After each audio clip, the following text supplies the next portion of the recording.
যারা ৭১-এর শহীদ প্রেসিডেন্ট জিয়া রহমানের মহান মুক্তিযুদ্ধের ঘোষণাকে অস্বীকার করে, যারা ৩০ লক্ষ শহীদের রক্তকে অস্বীকার করে, তাদের বাংলাদেশে ভোট চাওয়ার অধিকার নাই, তাদের বাংলাদেশে ভোট করার কোনো অধিকার নেই। আমরা একটি মধ্যপন্থী রাজনৈতিক দল, আমরা উগ্রবাদিতা বিশ্বাস করি না। এদেশের মানুষ শহীদ প্রেসিডেন্ট জিয়া রহমানের মতো একজন শতাব্দীর শ্রেষ্ঠ রাষ্ট্রনায়ক, একটি শতাব্দীর শ্রেষ্ঠ মানব এই বাংলাদেশে এসেছিলেন। আমি নির্দ্বিধায় বলতে পারি, দ্বিতীয় বিশ্ব নয়, মুসলিম বিশ্বে হযরত উমরের পরে যদি কোন রাষ্ট্রনায়ক এসে থাকে সৎ, নিরপেক্ষ এবং বুদ্ধিমান দেশপ্রেমিক, উনি হচ্ছেন শহীদ প্রেসিডেন্ট জিয়া রহমান। ঠিক আছে? আপনারা দেখবেন উনি যখন শাহাদাত বরণ করেছেন তখন ওনার গলায় একটা কবজ ছিল।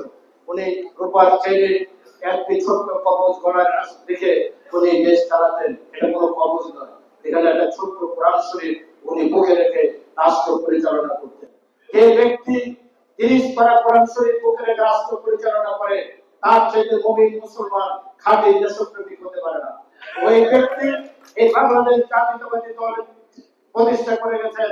এই দলের প্রতি যত ষড়যন্ত্র করেন, ১৭ বছর শেখ হাসিনা চেষ্টা করে যে দলকে ভেঙে বাংলাদেশ থেকে নিশ্চিহ্ন করে দিতে, আমরা আমাদের বাবার জানাজা করতে পারি নাই, মায়ের জানাজা করতে পারি নাই, আমরা ব্যবসা বাণিজ্য করতে পারি নাই। আমাদের ৬৫ লক্ষ নেতা কর্মীর বিরুদ্ধে মামলা, ২০,০০০ নেতা কর্মী মৃত্যুবরণ করেছেন, হাজার হাজার নেতা কর্মী পঙ্গত্ব বরণ করেছেন, ব্যবসা বাণিজ্য চলে গিয়েছে। এখানে হিরো এবং হুমায়ুনকে গুম করা হয়েছে, তাদের রোহের মাত্রা কামনা করছি। এখানে পড়ার আজিজ সাহেবের রোহের মাত্রা কামনা করছি। অতএব এই ১৭ বছরে বিএনপি একজন ওয়ার্ড থেকে সেন্ট্রাল পর্যন্ত কোনো নেতাকে শেখ হাসিনা দিতে পারে নাই, পারছে? কোনো দল চুপ করতে পারে নাই। আমি তাই আপনাদের কাছে একটা আবেদন রাখবো, আপনাদের কথাবার্তায় সংযম থাকতে হবে।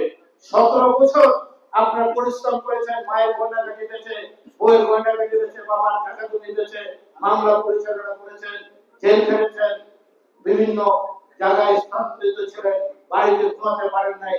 আর কয়েকটি মাস ধৈর্য ধরে আপনাদের জিহ্বাকে সংযম রেখে এবং নিজেদের একটা লোভ লালসাকে সংযম রেখে শহীদ প্রেসিডেন্ট জিয়া রহমানের তরার গল্পটিকে আবার বাংলাদেশের রাষ্ট্রীয় ক্ষমতা আসার আমরা সুযোগ করে দেব। ঠিক কিনা?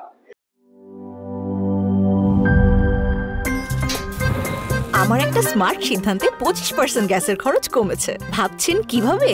সাধারণ গ্যাস স্টোভ বদলে আমি এনেছি আরএফএল গ্যাস স্টোভ। এর সাইন্টিফিক নজল ও ব্রাস বার্নার ক্যাপ সমানভাবে তাপ ছড়িয়ে রান্না করে দ্রুত, তাই গ্যাসও বাঁচায় 25%, টাকাও বাঁচে 25%। আরএফএল গ্যাস স্টোভ, নিরাপদ ও গ্যাস সাশ্রয়ী।